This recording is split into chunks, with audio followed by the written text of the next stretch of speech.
kayo nun, mga kasi kayo. Unang-una sa lahat, gusto ko na kayong sugurin.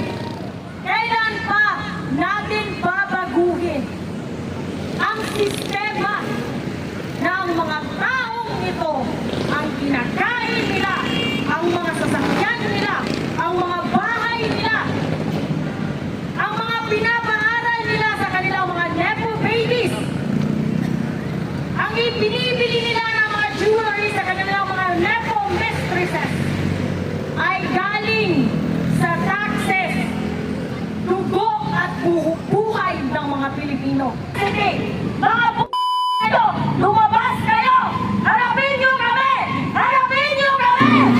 Ako po, si Amor Patrio.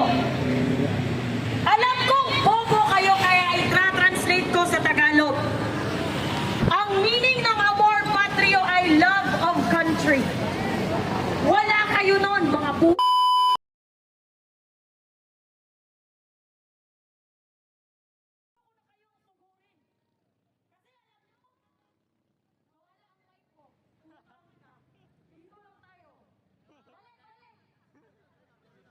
Yung performance or speech natin ngayon ay kagaya ng performance ng mga representatives ng mga magnanakaw sa Kongreso.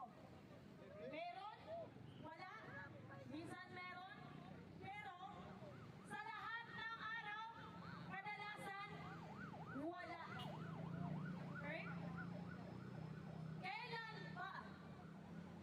Kailan pa natin babaguhin ang sistema ng mga taong ito, ang kinakain nila, ang mga sasakyan nila, ang mga bahay nila, ang mga pinapaaral nila sa kanilang mga nepo babies, ang ibinibili nila ng mga jewelry sa kanilang mga nepo mistresses ay galing sa taxes, dugo at buhay ng mga Pilipino.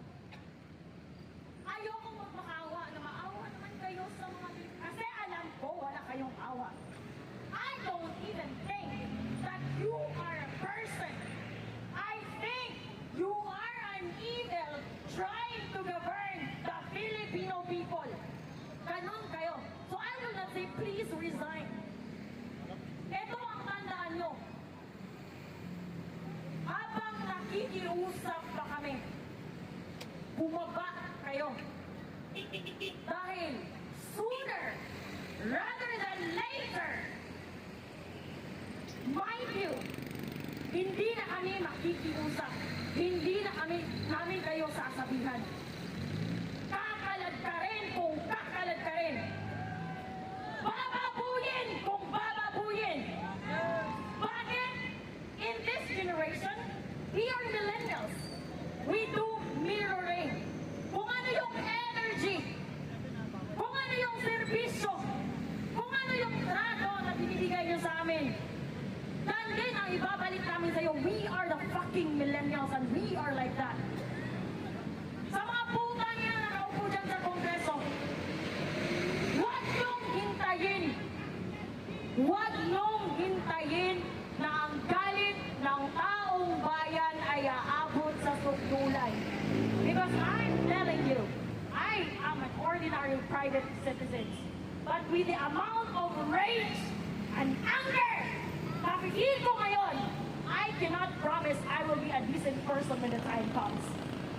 That I can promise you. I cannot promise na kapag aabot sa sukdulan ang kakapalan ng mukha nyo, ang kakapalan ng mga pagmumukha nyo, ang pagkawalang pagkanansya.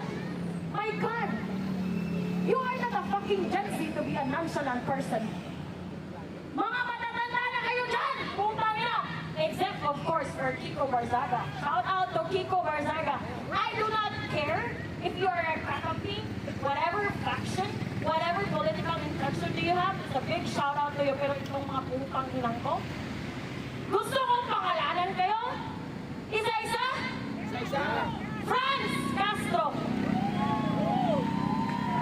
Girl, bakit ka nandyan? Pumunta ka ng Sikihor, wala na ako doon. Nakikipagkamay ka daw sa Sikihor. community horror.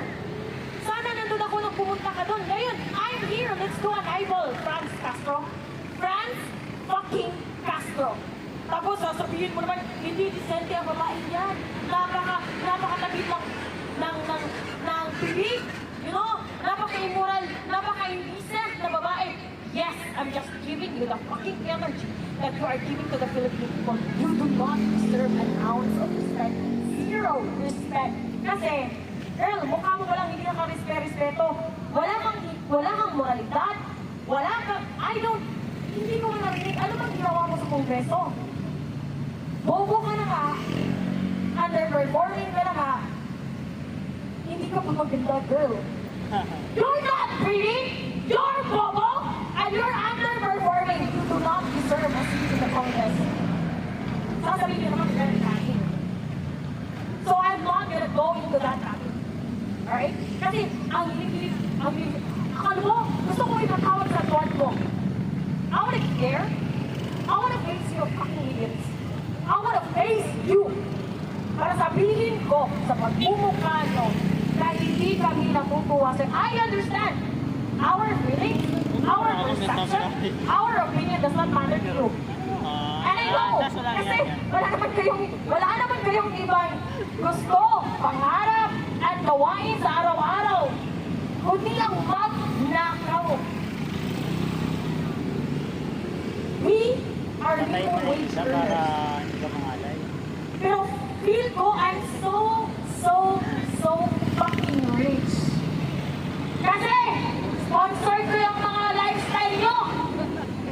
Sponsored ko yung mga sasakyan nyo. I'm so proud of myself. I'm a fucking independent woman because I am sponsoring Franz Castro. I am sponsoring Benny Abante. I am sponsoring Martin Romualdez. I am not just sponsoring these fucking politicians, but I'm also sponsoring their relatives, their nepo wives, their nepo babies, and their nepo mistresses. Sana maging South Korea tayo. Just a little bit. Konti lang. Konti lang. Sana maging South Koreans ang mga Filipino. Kung saan hindi tolerate ng mga gay netizens, ang mga leader, ang mga public personality na may mga scandal. You know? Pupunta ka sa bundok, magkikidnap ka ng mga bata, tapos uupo ka sa House of Congress as if you're the most moral person in the Philippines. Fuck you. Fuck you. You do not deserve an ounce of respect, Franz Castro. Benny Abante, let me tell you a story. I went viral on TikTok. I was tagging you. I was hoping you would know this. But who am I? I am a nobody. I am a fucking nobody. But even now, all the way from Cebu, I just got here today. Because I want to say it to you. Alam ko, nakikinig ka. Upang ina mo, umalis ka sa simbahan dahil ikaw ay isang demonyo. Filipinos, I'm asking you, please, let's have a standard. Let's have the qualifications. Especially for these public officials who run for a public office to serve the public. That statement itself, it should tell you one thing. We, the Filipino people, we are the employers. We're paying them to do their fucking job and they're doing not just a sloppy job, but an obviously idiotic job. Wala ba kayo mga utak dyan? Bakit kayo nasa Kongreso kung saan ang trabaho nyo is to create, amend, modify, and enforce law? Kung kayo mismo linalabag, inaabuso nyo ang batas. The audacity